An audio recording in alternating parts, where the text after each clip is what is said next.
Hi friends, ఈరోజు special వచ్చేసి కోడిగుడ్లు ఎండ్రాయిల్ పులుసు. ఎమ్మీగా కొంచెం పుల్లగా బాగుంటుంది. కోడిగుడ్లతోటి ఎండ్రాయిల్ ఉండటం వల్ల ఇంకా టేస్ట్ ఉంటుంది. టేస్ట్ అయితే అదిరిపోతుంది. ఒకసారి ట్రై చేయండి. ఎలా చేయాలో చూద్దాం. ముందుగా ఒక 6 మీడియం సైజ్ ఉల్లిపాయలు, అలాగే 3 మీడియం సైజ్ టమాటాస్ తీసుకుందాం. 4 తీసుకున్నాము. ఒక 3 పచ్చిమిర్చి, తర్వాత నీట్గా ఆనియన్స్ అన్నిటిని సన్నగా స్లైసెస్ కింద కట్ చేసేసుకొని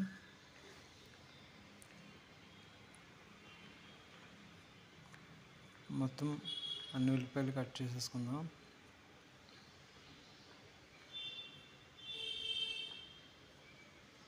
ఉల్లిపాయలు కటింగ్ అయితే అయిపోయింది. నెక్స్ట్ టమాటాస్ మీద ఫోకస్ చేద్దాం మనం. టమాటాలు కూడా అలాగే చిన్న సైజ్ పీసెస్ కింద కట్ చేసుకుంటే సరిపోతుంది. పులుసులో కాబట్టి ప్యూరీ చేసుకున్నా పర్వాలేదు, ఏమవదు, పర్వాలేదు. బట్ స్లైసెస్ అయితే ఏంటంటే ఉల్లిపాయతో మగ్గుతుంది కాబట్టి బాగుంటుంది.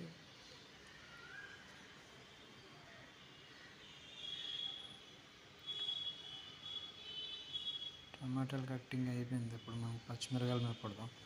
పచ్చిమిరకాయలు కూడా సన్నంగా తరిగేసుకుందాం.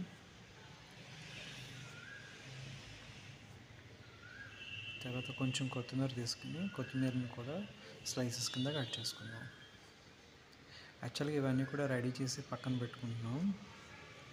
తర్వాత ఎండురాయిలు చెప్పాను కదా, సో ఎండురాయిల్ని ఒక కప్లోకి తీసుకున్నాను. ఇవేంటంటే ఒక 50 గ్రామ్స్ అలా ఉంటాయి. అప్రాక్సిమేట్గా తీసుకోండి, ఏదో టేస్ట్ కోసమని. కొంచెం ఎక్కువ వేసుకున్నా కూడా కూరకు మంచి టేస్ట్ ఉంటుంది అన్నమాట.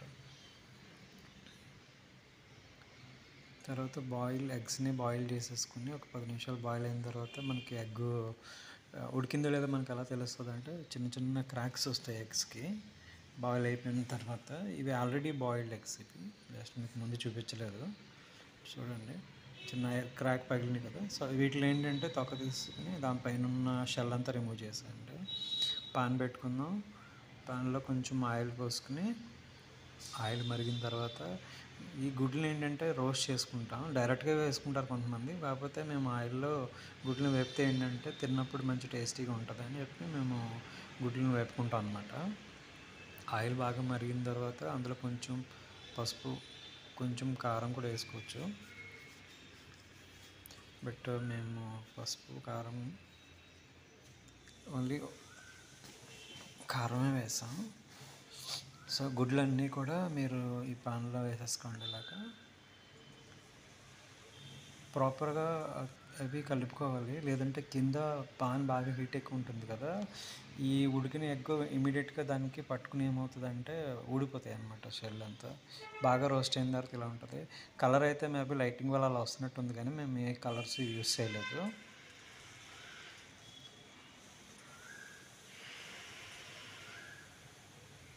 అదే ఆయిల్లో కొంచెం కరివేపాకు అండ్ ఎండురాయిలు కూడా అందులో వేసేసుకుని బాగా కలిపేసుకుందాం. ఇవి కొంచెం ఒక 1-2 మినిట్స్ ఉంచిన తర్వాత మనం పచ్చిమిర్చి, అలాగే ఆనియన్స్ మనం ఆల్రెడీ కట్ చేసి పెట్టుకున్నాం కదా, ఇవన్నీ ముందే టమాటాస్ ఇవన్నీ కూడా. సో ఇవన్నీ కూడా ఒక ప్లేట్లో పెట్టేసుకున్నాం. తర్వాత ఏంటంటే మనకి ఇవి ఆనియన్స్ ఇవన్నీ బాగా మగ్గిపోయిన తర్వాత ఒకసారి కొంచెం కలిపేసుకుని ఒక మూత పెట్టేసుకోండి. ఒక 5 మినిట్స్ లో ఫ్లేమ్లో ఉంచేసుకుని మళ్ళీ తీసుకుని దాంట్లో కొంచెం ఉప్పు వేసుకోండి. ఉప్పు అయితే యాక్చువల్గా టేస్ట్ ఉంటుంది సాల్ట్ కంటే కూడా. సో ఉల్లిపాయలు మగ్గిపోయినాయి. సో నెక్స్ట్ మనం టమాటాలు కట్ చేసుకున్నాం కదా, ఆ టమాటాస్ని వేసేసుకుందాం.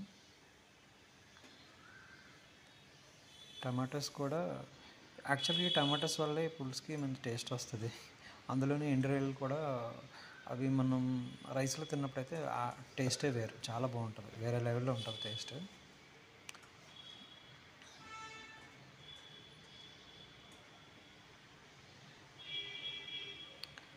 కిందన అడుగు పట్టకుండా బాగా మాడిపోకుండా చూసుకుంటూ ఉండాలి. మీడియం సిమ్లో పెట్టుకుంటే మనకి మాడదు, లేకపోతే ఆనియన్స్ అన్నీ మాడిపోతాయి అన్నమాట.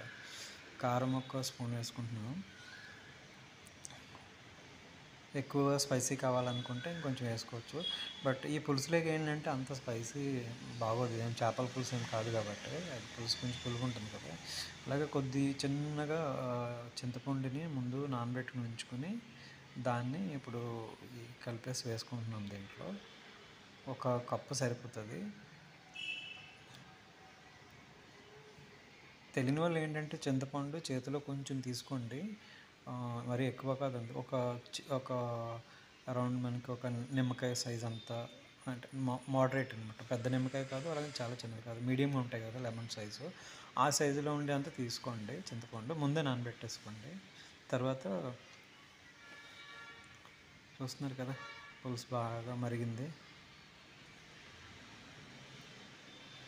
ఇందాక మనం వేపుకున్న ఎగ్స్ ఏవైతే ఉన్నాయో అవి కూడా ఇందులో వేసేస్తున్నాము.